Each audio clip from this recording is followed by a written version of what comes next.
We are started here. It's happening. Episode 2 of Rushmore is here.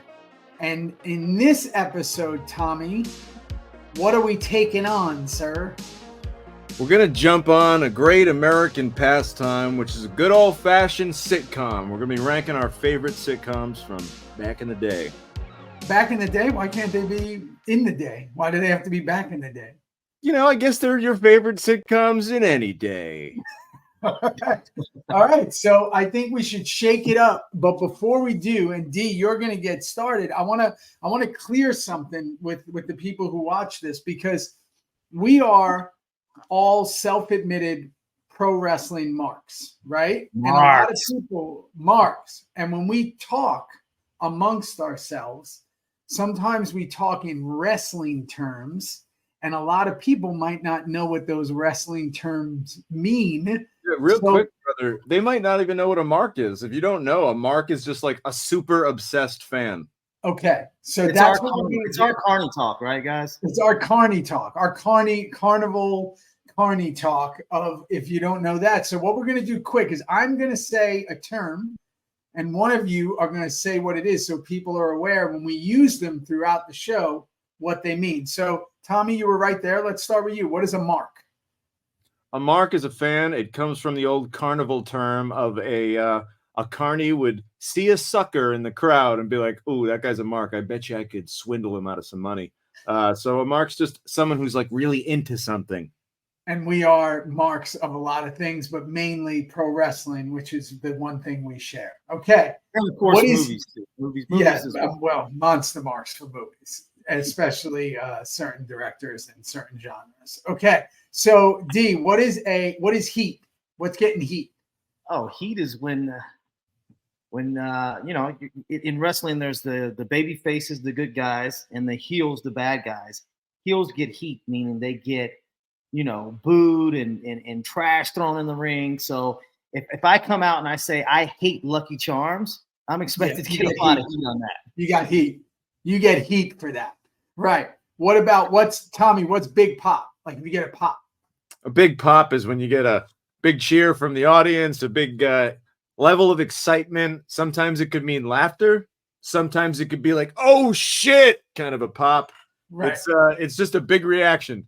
Can I add something to that? Can we go by Road Warrior pop, since that's the apex true of pops? Yeah, that's the highest you can get really when it comes to pops. The Rest Road in Warrior peace, pop. Road Warriors. Okay. And then what about what's like a main eventer and a mid-carder? Oh, main eventer is Hulk Hogan, Ric Flair, The Undertaker, Like that, Stone top of Cold. the top. Creme de la creme. Creme And de if la we- creme. The mid-carder If we call someone a mid-carder or it's a mid-card sitcom or a mid-card something, what does that mean? yeah, middle of the card. It's middle of the, you know, if you got a Friday night lineup, it's probably coming on second or third before you go into the primetime show. How about that? I got So one more. it's a little bit of a slight. A mid-carder is a slight. Yeah. Theo, explain to everyone what a jobber is.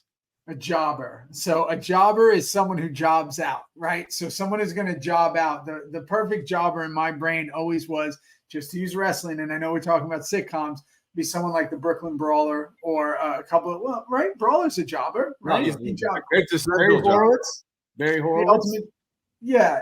B. Brian Blair used to job out when he wasn't, like people who job out like throughout. And but a jobber is someone who's not. Goldberg was all the jobbers to Goldberg on the street, like guys who were just getting jobbed out left and right. But maybe you can do a better job of hitting it exactly what it is. In one sentence, jobbers were born to lose. Period. Perfect. The politically correct term is enhancement talent. Yes, that's true. Is what? Enhancement talent. Enhancement talent. Does a jobber ever become a superstar? It's happened in the past. It has happened. Who? Big Boss Man. Big Boss Man. Yeah. Ray Traylor. Rest in Ray peace. Traylor was a jobber. All right. So when we get into our wrestling thing, which we're holding off for a long time because we know it's going to be a pretty hyped episode, because there's going to be multiple ones to that. But right now we're talking about sitcoms. I wanted to get that out of the way. So D, you're going to start us off. this is a tough one for me, I want to say, because I'm not necessarily a big sitcom fan, but I definitely am from the past, and I'm an 80s kid. So I think, D, you and I might have similar stuff here, but you start with your top 4 Rushmore sitcom. Well, I mean, if we're talking sitcoms, I got to go with the sitcom king, and that's Norman Lear. I mean, if you grew up in the 80s and even 70s, he pretty much, set the table for all the popular sitcoms that came out. And I would say my first choice would be Sanford and Son with Red Fox. Fred G. Sanford. Killer, right? I mean, constant laughter. The fake heart attack. The heart attack is still one of the greatest moves. And I would always wonder if he did that on his own, if he came up and he had to. And I just think it's absolutely brilliant. All right. That's a good one. And I'll add this too, is that he always had the best sidekicks too. He had like Grady, they were drinking Ripple. It was just, I mean, it was the best. Hey, Gregory Sierra got his start on that. Famous character actor, by the way. I'm gonna go around, and easy for me, and it's always the one that it takes up so much of my childhood, is Three's Company. John Ritter to me is like as good as it gets.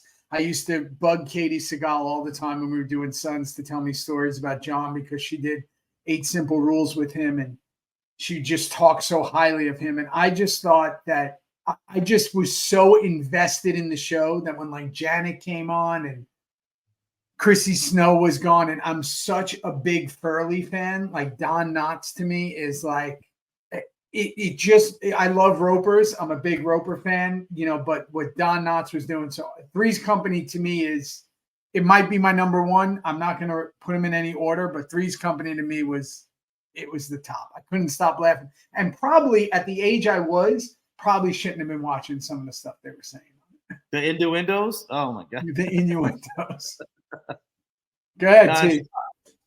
I got to go with, to me, the GOAT, and that's got to be Seinfeld for me, man. I mean, everything about Seinfeld, aside from, kind of still playing today. Like if you put on a Seinfeld now, the technology is going to be different. Yeah, there's going to be a lot of episodes where it's like, well, now you would just text them and this whole episode wouldn't happen. But it's in terms of the like interpersonal stuff, the awkwardness of life. I don't think a TV show ever came close to hitting that. I think Larry David's a genius, and obviously that entire cast. And also from a business side of things, they were the first show to be like, hey, you want us? You got to pay us $1 million an episode. Like they were the first people to get crazy fucking TV money. It still blows me away when I see the pictures of people watching the finale in Times Square, and there was like 78 million. It's like one of the last things where, that and Cheers and, MASH obviously had all those numbers in Dallas, where you're talking about the world is watching. Like that's a whole nother level of like so different. I mean, a show now, if a show gets like 1 million viewers, people are like hyped, right? You're talking 70-something million people are watching the TV show at the same time in front of the TV. That's unbelievable. And then also I think with Seinfeld, because I'll get to it when it comes to me. I think that the question is always, does it hold up? And like, to me, that's a big part of like sitcoms. Do they hold up now? And that to me does tremendously. Yeah, that show is crazy. All right, D, what's number 2? Oh, hold on. I forgot to do our effect. Guys, this is the producer. There it is. Whoa. Get him. This is what it's about, guys. Sitcom Rushmore. Let's take it away. Okay. In case you guys forgot what we were talking about. Yeah, big production round. Okay, go, D. What do you got? I gotta go back to Norman Lear, man. He just really had a great formula. And I mean, the guy's still alive. I think he's like pushing like 105. He's still working, man. He's still working. So what? I mean, I got to go back to Norman Lear, and I got to say the Jeffersons, man. The Jeffersons. Ooh. So good. Super quotable. So good. Super quotable. Introduced in All in the Family, right? That's where he was introduced. Yep. Sherman Hemsley is the GOAT. He was. He was 35 when he landed that role. Nuts. Because he in my mind, growing like as a kid, like that was like a 50-year-old guy. You know what I mean? 60-year-old guy. He was just in. You guys will like this because you probably remember it. He was in the movie with Hogan. He was. Suburban Commando, right? Suburban Commando. Okay. Yeah. My kids just watched it, and he's in it with Hogan. So Remember, because some wrestling tie here, right? You know, yeah, that's the wrestling tie. And also, too, he's one of the only actors that actually have a haircut named after him because it's the George Jefferson, you know, where it's bald on top and then you got the last big one in the back. I mean, I used to make fun of my buddy in LA because he had he had that. He was bald and, whatever. So he used to shave his head all the time. Yeah. And if he ever slacked, I'd be like, look at him coming in with the Jefferson going because he had that rounded out. And I'd be like, you don't want a Sherman Helmsley this. I said, go put a hat on or something. Yeah. Coming in with that. Yeah, no, I definitely, that's a big one. I'm trying to think if it's in my 4. No, it's not in my 4. I'll tell you what is in my 4. And it was at the end of its run when I was really starting to like understand TV and whatever, but there's a story behind it, is Happy Days to me. And I'm going to tell you why. Wow. I'm going to tell you why. Only for one reason. There's only one reason, right? It's obviously Fonzie to me was like, I had the toys. And again, that's at its end of its run while I'm probably watching reruns. Yeah. And Fonzie is as cool as it gets, the leather jacket, the motorcycles, they had the toys, and I used to have some of the toys and stuff. And then I was a big action figure, which, we all were. I was, crazy about action figures. And he was like the one, right? He had the brown leather jacket, the white t-shirt, the rolled up jeans. And so years and years ago, probably like 3 years ago, I'm at a Comic-Con and Henry Winkler's there. And we go to dinner together. And, it's always weird to me when you like meet and like hang out with someone that like you watched as a kid, and you always hope. I've been so fortunate that I've had the greatest experiences. I went out to dinner with like him and his wife and my other buddy, and he's as cool as the Fonz, just totally different. And it just made me love the show so much more. And then obviously the Hawaii stuff and the Jump the Shark all comes from Happy Days. And what's his name? Who did the thing in the beginning of Thriller was in that episode. Who's the guy who did the voice in the beginning of Thriller? The horror guy. Vincent Price. And he was in that Hawaii episode where, and that's how I always remember it as a kid and stuff. So Happy Days is my number 2. Yeah, I mean the Fonz, he's the measuring stick, pop culture icon. He's the guy. Yeah, Henry Winkler was actually the keynote speaker at my college graduation, and he was such a cool guy. And he gave this whole speech about how you have to be tenacious if you want to be involved in the business. And he was shorter than everybody when he was going up for Fonzie when he went in the audition room, and I'll never get this role, and he nailed it. And I went up to him as I shook his hand, and I was like, I just said it really fast because you get like, you're not even supposed to talk to them. And I was like, Mr. Winkler, I share your dream. I want to be involved in the movie business too. And he goes, be tenacious. Be tenacious. And he said it twice. And it was just really, forgot it. It was really fucking cool. Didn't he start in the Stallone movie? Didn't he start in Stallone's, that movie Stallone did right after Rocky? Do you guys remember? Wasn't he one of the stars of that? That movie that bombed? The one with Richard Gere originally in it, and then Richard Gere got kicked off set. I think it was something like that. Yeah, I got to check. But it was turn this into a Winkler show. But he's great in Waterboy as like the coach who's got to like get his moxie back. Scream, bro. Scream. Yes. Man. People love him in Barry. I haven't seen it. Listen, when you say someone deserves it, it's like he's the greatest guy. Like I had such a great time with him that you just know when someone's a good person. And I think he's just one of those people that like doesn't even realize he's like a cultural icon, because I don't think most people even know Happy Days isn't really in reruns and stuff, is it? Like it's not really I don't know, man. I think people know Happy Days. Like that's like just It's a He's pop a G, culture man. phenomenon. Yeah, like everyone knows Fonzie. Collar popped, everything, bro. Oh, so cool. That motorcycle was, I don't know if it was a Triumph or whatever, but it was just like simple and cool. Ralph Mouth, Potsy. It's cool. Come on. And Pat Morita was Scott Baio showed Scott up. Baio. Yeah. Joni Loves Chachi, the spinoff. Not my cup of tea, but I get it. What's your number 2? All right, number 2. You know, guys, I'm just a big mark for John Stamos. I can't help myself. Everybody is. So Full House has to be my number 2. That was just like my show, man, when I was a little kid. Remember, a lot of sitcoms, we got to think back. Like, when you're watching sitcoms, you're like a single-digit child. You're talking like 6, 7, 8 years old. So, yeah, man, being 6, 7, 8, I was obsessed with Elvis. I still am. If I were to turn this camera over 3 feet, you'd see a life-size bust of Elvis. I'm that guy. So I just loved the Uncle Jesse character. He loved Elvis. He was cool. He had Aunt Becky. He was just a badass dude. So I fell in love with that character and Stamos. And obviously the kids at the time, I'm going to date myself a little bit here, but like kids were my age. So like I could relate to the girls because they were all like right in my age range and my sister's age range.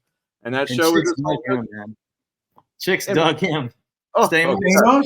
They still do. Yeah, he's one of those dudes that like, yeah, they still do. And he was one of, that was back when like Tiger Beat was still rocking around, right? And those like teen magazines were out there, and he was the guy, right? Like he was the guy. Because he had his General Hospital run. And here's the thing, the cool thing, like you never hear a bad thing about Stamos. And he's had divorces, he's had some shit, but like you never hear anything bad about the guy. He's always been able to keep himself in a positive light. But the show itself was terrific. It was a lot of fun. Mary-Kate and Ashley Olsen, I don't care what anyone wants to say about them. They were super, super talented as little kids and what they could do. And Bob Saget, man, come on. Bob Saget.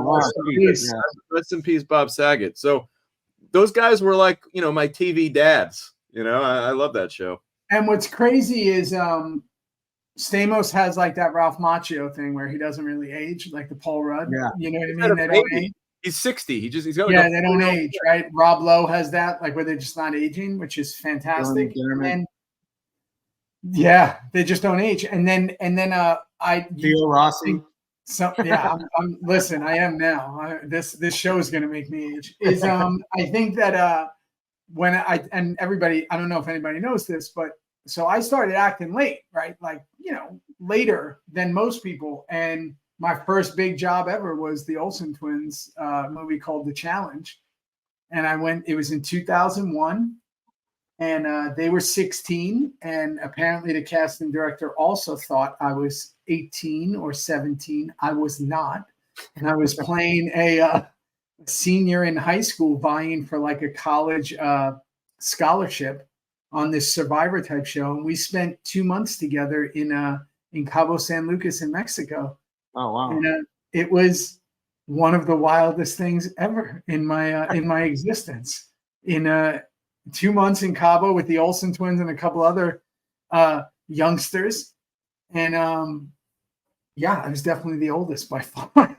And, it was a wild time. So that's my connection to the Olsen twins. That's awesome. Yeah. All right. D, what do you got as your third? Man, I got a good one for y'all. I don't even know if y'all are ready for this one. The Golden Girls. Wow. Yes. Love that. The greatest theme song of all time, too. I love that theme song. Yeah, hardcore. I mean, unbelievable. Like the Four Horsemen. Yeah. Like Theo, wasn't that a swerve? He swerved us. Swerve. He swerved us. That I would have never seen that coming, but you're going to get a big pop for that from the great swerve, brother. They were so witty, right? How witty were the Golden Girls, man?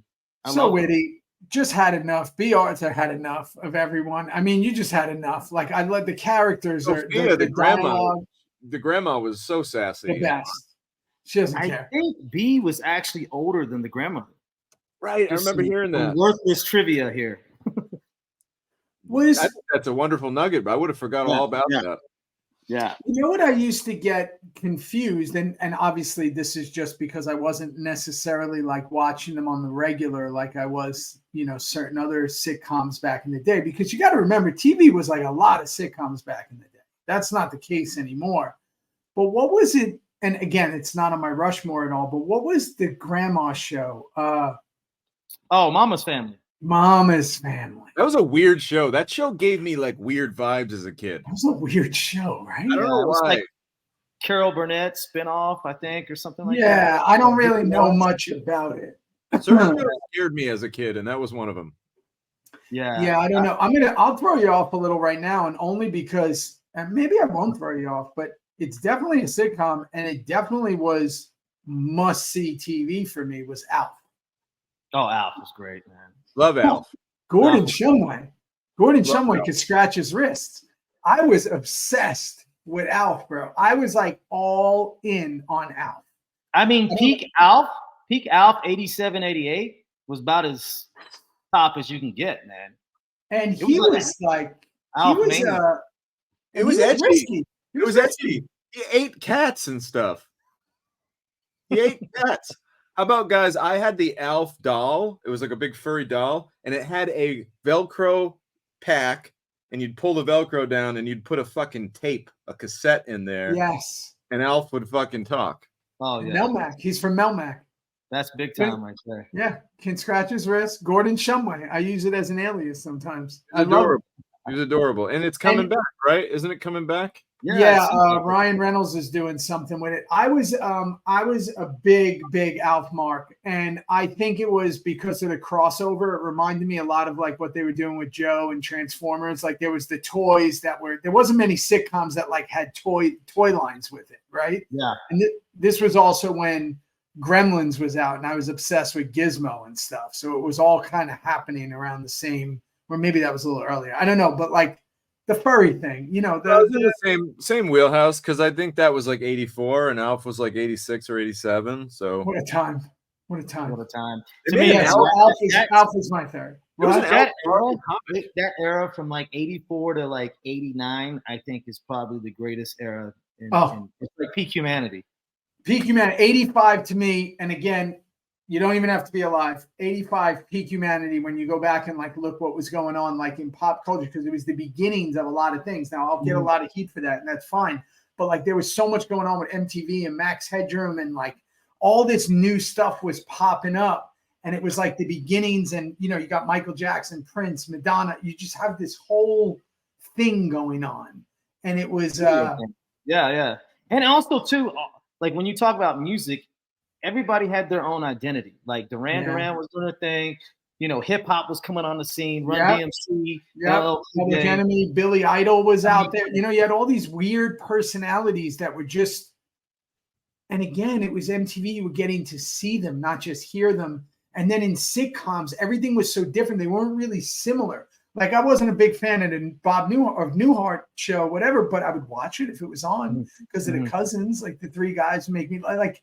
There was just certain things that it was just, even if it wasn't in your wheelhouse, it was really good when it was on. Like, well, you know why, guys? Because we all know, and this is a whole nother story, but like back in the 80s, the 90s, before the internet, you actually had to be goddamn talented to make it.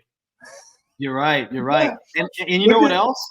If you missed an episode, you missed an episode. There was no like recording it. There was you had to hear about it. Yeah. VCR. You had to, if you got the VCR, you know, and that's a whole nother thing. I remember for me, tape and stuff. Oh my God, come on! And you had to make sure that tape you were grabbing wasn't something else. And you know, there's a lot going on in those days. You know, you had to be really crafty. And you never knew what you were walking into. There goes Christmas of '86. Bro, my Uncle Joey had a laser disc. I remember he's the first person on a laser disc, and I thought he was basically from the future. I was like, this guy has a laser disc. This is the craziest thing. Lasers in his house. He's rich. Like that is the richest person on the planet. And then I remember my first VCR when it got brought home had the controller was still attached to it. Wow. Had the wire. My uncle had one of those. Yeah. Yeah. I mean, they're also a lot of people are paying big bucks for like boom boxes and VCRs and kind of all that stuff right now. So yeah, all right. So I'm Alf. What's your third? All right. So one thing all these shows have in common is a great theme song. My number third has, to me, the best theme song, and that is Saved by the Bell. When I wake up in the morning, my mom gives out a warning. Man, it's all right. I'm Saved by the Bell. Well played. That Well show played. is so fucking early 90s. It's like the early 90s just So grabbed good. you by the neck and punched you in the face. So good. Everything from the acid wash jeans to Zach Morris's ability to literally fucking freeze time whenever he needs a quick, hey, hang on a second.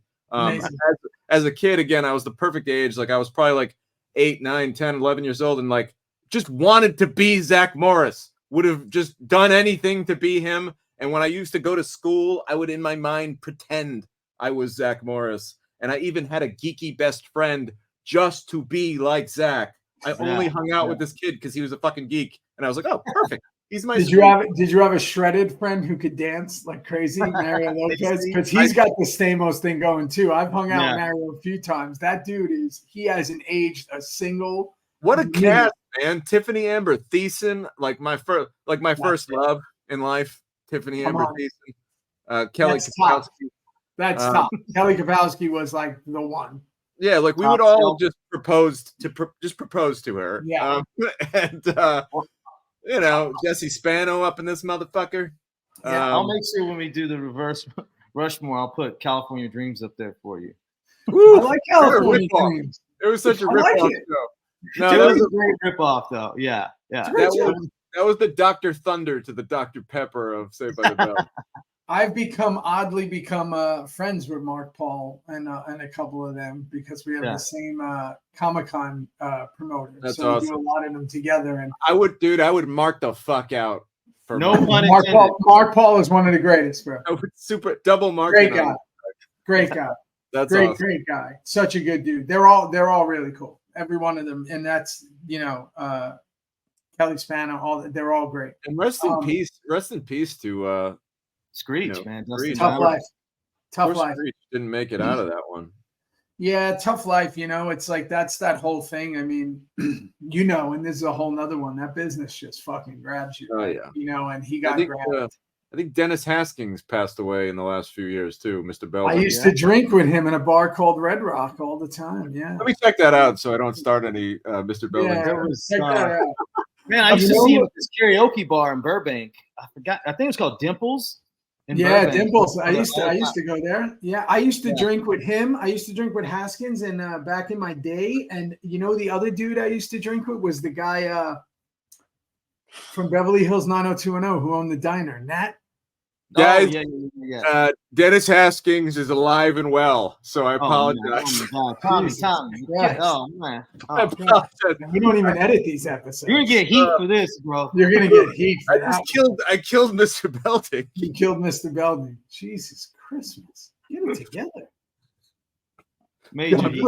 I'm preparing the morning. Let's move past Belding being. Yeah, we gotta let's keep going now. Let's keep going. Man, number 4, man. I would have to say it was a pretty big influence on my life, man, just because it was one of the first times you really started seeing interracial like families and stuff. And I gotta go with Different Strokes, man. It was really cool, man. Like, you never really did see that often back then. So it was like, it was very groundbreaking and kind of, broke through in a lot of ways. Trailblazer. And he was a boss. He was an absolute boss in like that show, the way just kind of that was right around. And again, like you said earlier with the Jeffersons and All in the Family, they were all like, again, they're just pushing boundaries then that were not happening, right? And that was all in the time that Richard Pryor and Eddie Murphy, there was just things happening there. And that show again was like it's the dream, right? He gets it's like Silver Spoons, right? It's like the dream. Yeah. And unfortunately, man, they all kind of had a horrific death, just stardom and the business. And I think that was, again, I think what I've seen, and I'm glad that I started late, is tough go when you get in early. And it kind of, and again, you're talking different levels. It's not like now. He's a global star. You know what I mean? That's when they were doing, like, I go back and watch a lot of, like, do you remember Battle of the Network Stars and like stuff like that?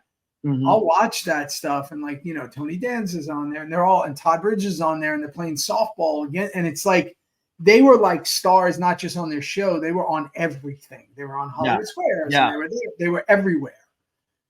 So their whole life was like taken up by stardom. Everyone lived in LA. And I just think that that shit, you know, different. Yeah, definitely. I don't know that we'd ever do a Rushmore on this, but there's definitely like something interesting about thinking of like just fame before social media. You know what I mean? It was such a different level of fame, because to be famous, you had to be on such an extraordinary level of, you know, national television or a commercial or a magazine or a book. Like, you just had to do a lot more to become famous back then. TV Guide, bro. TV Guide was a big one for people. Like, you would get on the cover of TV Guide and like you know, you're in everyone's home. Would you go as far as to saying that would get you over? That put you over for sure. And that's a wrestling term that we haven't talked about, but getting over. Tommy, tell them what put you over means. Well, getting over comes from being the person who wins, because you're on top when it comes to pinning the other guys. So that means you're over. So if you're over, that means you're a goddamn winner. And when you get over, like when you see someone get over, what does it mean? Like if The Rock gets over. You're starting to get popular. You're starting to build a little steam behind you. And you can usually point to a direct moment when someone got over with the crowd. For sure. Steve Austin, Bret Hart. There you go. So for example, getting on the cover, a double turn. Yeah, that'll get you over. That'll get two people over in different ways. But yeah, getting on a TV Guide, that's going to get you over back in the 80s. TV Guide's getting you over. Being on, remember now, we're talking, a lot of these sitcoms we're talking about, even into the 90s, there's 5 channels, bro. 4 or 5 channels on TV. That's what everyone's watching, right? Like, I'm not going to put it on my Rushmore, but like, you're talking about cultural impact of shows that maybe weren't even on long, like Greatest American Hero. Like, that song is still absolutely insane. Most people know what it is. Everybody's well aware of it, but you know, it's not going down in like anybody's like top 20, top 25, but we all know about it because there was another great theme song too. The best, believe it or not. Yep. I mean, and then you got to remember, these things they're burned into your memory because there's not a lot of them, right? It's like, I remember these shows that I thought ran forever, like Airwolf and stuff like that. They haven't. They were like 1-2 seasons, you know, and then they're kind of off, but it was the only thing available. So yeah, I think that also weren't like seasons just longer back then. Like now, you know, we're very used to like on a Netflix or something, like an 8-part series or 10. Doing 7. Yeah, I did a 7. There were like 35 fucking episodes. 35 episodes. Yeah. I mean, again, and then they would do like, NBC would do like, what was it, Thursday nights, right? Where it was all sitcoms, right? Yep. Or, you know, a Tuesday night thing. TV. Yeah, must-see TV. Yeah, I mean, that's just a whole different level of like existence in the business. By the way, did you guys hear that Kelsey Grammer is going to reprise his role as Frasier? Yeah, pretty cool. I wasn't a Frasier person. Yeah, I know people loved it. I knew him from Cheers, which again, I didn't watch all the time. I felt like when Cheers came on, it was late. Was it late when Cheers came on? I think it was a 10 o'clocker. Yeah, they were a 10 o'clock slot. That might have been the 10 o'clock slot, or maybe the 9. They went like right into the late night talk shows. I think so. Yeah. It was only 30 minutes, so I think it was 10 to 10:30. NBC, right? Guys, I'm on it. Yeah, put it on. I'm gonna hit. Let me know. I'm gonna hit you with my 4th, and it's gonna throw you off. But to me, I just don't know if there's a better. I will say I've read his book, and to me, he's the most fascinating person ever in this business, in the business of H-Wood, of Hollywood, and that's Jackie Gleason. And The Honeymooners is, to me, love that pick. It still holds up. Great call. Still holds up. There was only, I think, 2 seasons, not a lot of episodes, right? You will still laugh out loud. It was always, when it came on, it was really late. So I knew I was up late. And, now when I'm away and I'm filming and stuff, I'll put them on, and it's unbelievable, the simplicity of the show, the one room, and just, it's got so much heart, but yet you can't stop laughing. And Jackie Gleason had taken over the world when that show was on. He had his own show. He was the biggest entertainer. He's a pro pool player. He just was like the guy. And, you know, that was when an entertainer was a true entertainer. He played every instrument. He wrote music. He couldn't play instruments, but he wrote music. He had 3 albums out or something. He's fascinating. And I long for those days of like true entertainment. Like he was like a true entertainer. Like, you know, the closest thing we have now is like Jamie Foxx, right? Like Jamie Foxx is like so much more than an actor, right? And I just have so much appreciation for him because he does everything, right? Like he could do it all. And that's why I always say he's the most talented person in Hollywood. But there was 20 of those when Jackie Gleason and them were around, like, you know, the Sinatras of the world and all that doing that. So Honeymooners is definitely my fourth. I got to go with you on that. That's a great call. And just some more worthless trivia. Jackie Gleason was also the original choice to play Papa Doyle in The French Connection. Wow, that would have been great. That's what the studio was pushing. Friedkin was obviously kind of, you know, but yeah. He would have been, because he can get serious with the best. I mean, The Hustler is still one of The Hustler's like a must watch for anybody who hasn't seen it. And then Tommy, you and I were talking about this recently. It's not a movie that really holds up right now. I wouldn't show it to my kids, but as a kid, the movie The Toy with Richard Pryor was U.S. Gleason was hilarious in that movie, man. Hilarious. I mean, but Jackie Gleason, I mean, obviously Smokey and the Bandit is like, he's hilarious. He's a hilarious, serious person, which was really But hard. You know what? In that movie, he's also lovable too. Like he's not just a fucking asshole and this rich guy. Like he does. Again, Gleason did have a little slight tender side that he could show off if he had to. He kind of does it in that movie. By the way, and back then people used to do like TV movies and stuff that he used to do a lot of. That he would win all these awards for and stuff. Yeah, I mean, he's a true icon, man. So I true icon. You got to read his book. Read his book. Cheers officially ran 9 p.m. Eastern. That was its time slot. I didn't feel so late for me. That, you know, I guess in 1982 you were a youngster. Yeah, I was 7. That was late. Yeah, you're right. I was late. Think about it. All right, guys. My fourth, like Theo, I'm throwing it back for the fourth one, and I got to go with I Love Lucy for number 4. Oh, iconic. Great call. I think Lucille Ball is, you know, just an icon. I remember being a little kid, and what I loved about watching this show as a little kid was I was always fascinated with history. I loved the past especially when I was a little kid, and I used to just sit there with my dad and my mom and just ask them questions about the 50s and the early 60s and that era that they were kind of little kids in. And when you watch that show, what I love about watching those shows from the 50s, it's like, you know, you're literally like in a time machine. It's like that's what was going on culturally. That's what everything looked like. You see the appliances in the kitchen, you see the props and the set pieces. It's really cool to watch. And how about, you know, it's nice to see that in the 50s, a woman was leading that show. You know, that's pretty progressive. Right there. Like, who's Star Trek? She founded Star Trek. She greenlit Star Trek.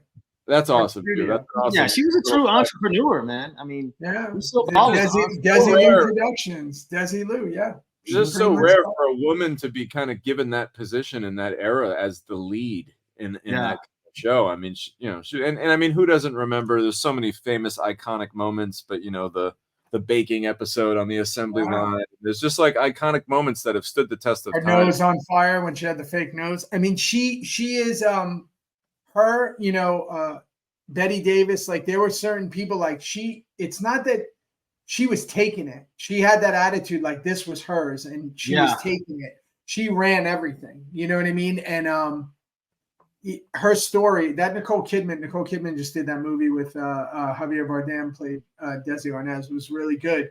But like any time you could read anything about Lucille Ball, she was like a true like G in the business. Her, you know, Betty Davis, certain people that at a time when it wasn't given, they were taking it and they weren't taking no for an answer.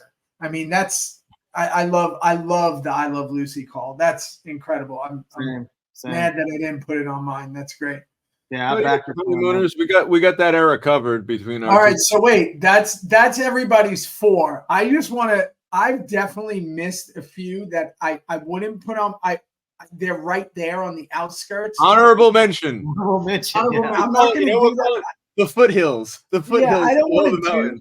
I feel like we should get one honorable mention because I'm thinking about the ones that I used to watch all the time. And all right, let's do a quick lightning round of honorable mentions. Okay, but I'm not going to do one. I'm just going to say ones out loud that like I think we just need to be mentioned. I'm not even going to go into them, but like What's Happening is one of the greatest. What's Happening? Yep. Is one of the greatest reruns, one of the greatest characters ever on TV. Obviously, the Brady Bunch is like iconic, right? It's hard to not. Alice, Kiss My Grits is like crazy. Alice. To not Marsha could easily be on there. Curb Your Enthusiasm is technically a sitcom, and it's an incredible show. Like it's absolutely hysterical. So, hey man, how about for me? My number 5, if I could have one, would probably be Family Matters because I loved Urkel. Yeah. Like Urkel, when I was a little kid, Urkel was the funniest human being. Toy line. You had a toy line. Yeah. Yeah. How about this? We wouldn't say, me and my sister, we wouldn't say, do you want to watch Family Matters? We'd say, do you want to watch Urkel? Like the show had become, like we would just call it Urkel. We weren't calling it Family Matters. Yeah.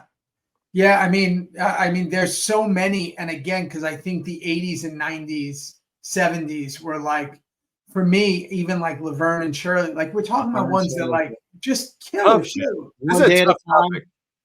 One day at a time. WKRP in Cincinnati. Holy shit, that show's amazing, bro. That shit, what was the dude's name with the red hair who's always high? He just died, didn't he? I really think he really did die. Less something. Yeah, I think it was less because he was the DJ too, and he was always high. Yeah, I mean, listen, we can go on and on, but that's why these Rushmores are so good. So really quick, if I can remember my 4, because I'm not high, but I should remember them. Maybe I am. Is in no specific order. They were Three's Company. Yeah. Alf. Yep. Honeymooners. And what was my 4th? Your 4th was you say Honeymooners. Honeymooners was Honeymooners, Alf, Three's Company, and your first one was different. Your first one was the first one.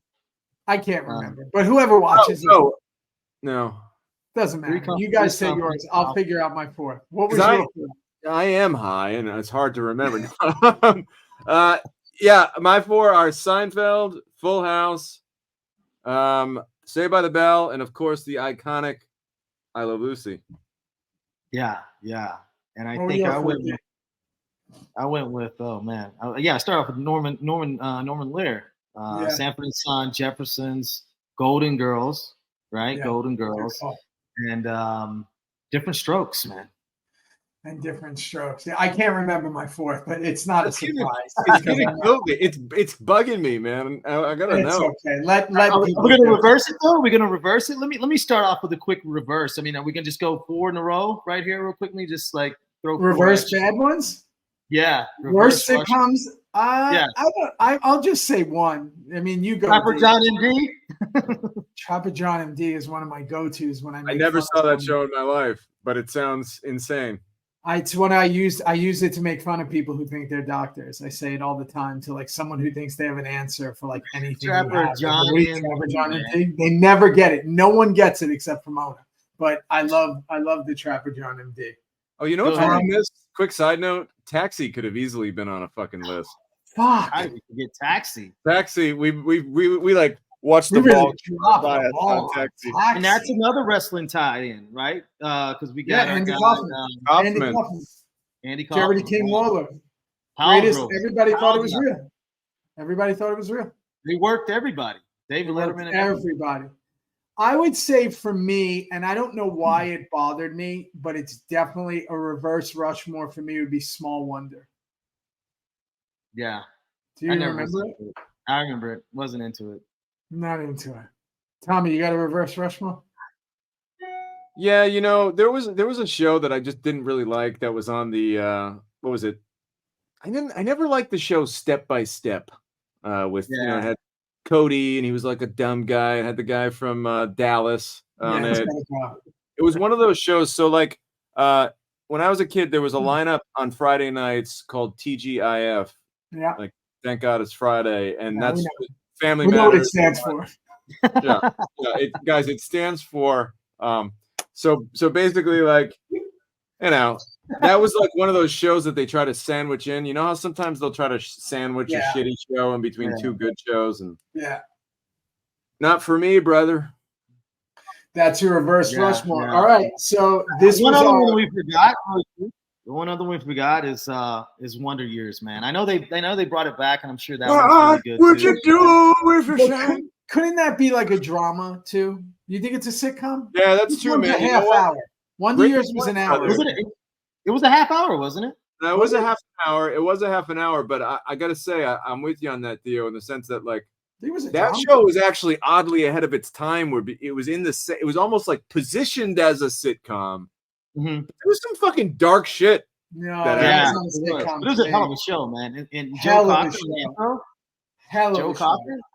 Come on, man. Joe Cocker. I would like to run that back as an adult. That'd be a good one to run back and check out. Yeah, to do that too. It always gave me like Stand By Me vibes, which is one of my favorite films ever. It always had that like throwback to that in my head, but I don't consider it a sitcom. It's weird. It was pretty dramatic. Yeah, Kevin Arnold kind of gets fucked over every episode. Poor bastard. And it had the narration. You know, he was narrating it, kind of similar to Stand By Me. Yeah, great. It was the bad guy from Home Alone doing the narrations. Daniel Stern. Daniel Stern. Did the narration. Yeah, great. That's a good call. All the worthless trivia on this show, man. Yeah, great trivia, by the way. All right, so that was our sitcom Rushmore. Episode is in the books. You know the deal. You got to like, you got to subscribe, you got to hit the notification bell. But more importantly is you got to put your Rushmore in the comments so we can see if they're terrible or if they're really Rushmore.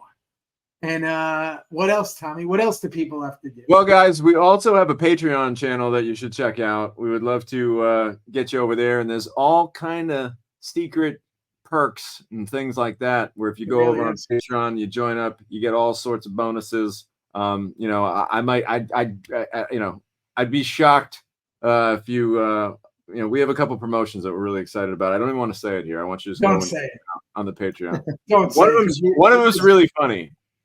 One of them is funny. Yeah, go if you want to support the channel as we grow it. This is only our second episode. Just go to the Patreon page, which the link is in the whole business. Merch coming soon. Merch coming soon. Merch is coming real soon. We love our Rushmore logo, which might be altered soon to be kind of even more personalized as we go here. All right, you know the deal. That's it. Let's get the fuck out of here. Oh, I can't curse anymore. No more cursing. Deuces. Bye, y'all.